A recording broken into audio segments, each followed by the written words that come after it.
just bought this grinder, and the reason I bought it is I actually need to do some buffing.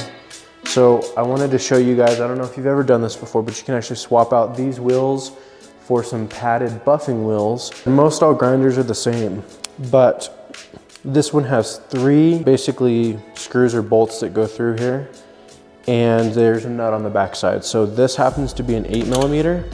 So we want to take all 3 of those out, and this cover will come off. So let's get that done.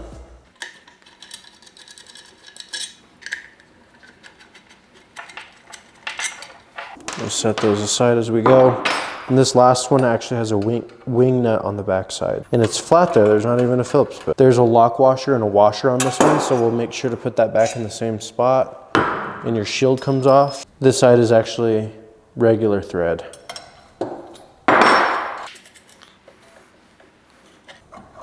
And go ahead and pull your stone off, set it aside. And I actually bought these at Harbor Freight. I will put the part numbers and stuff down below if you're interested. A little bit big on the shaft, but what we're gonna do is add this first piece on, then we'll do the buffing wheel, and you wanna center this up the best that you can.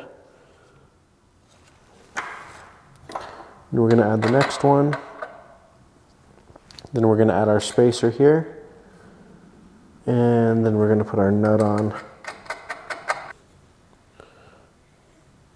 You can kind of play with it till you feel like you got it pretty centered. And this side is right side thread, so you can start locking it down. And you're gonna repeat the same steps on the other side.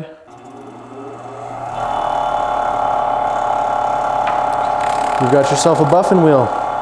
And for the purpose of this video, since I'm going to be doing buffing, there's a lot of different angles that I'm going to be wanting to get to. And when I'm done with this, I'm going to be switching back out to the grinding wheel. So I'm actually going to leave this side off while I'm doing the buffering. A lot of buffers actually don't even come with the shield itself, and it's just the wheels. So for that reason, I'm going to leave the shield off, and we're going to be buffing just like this.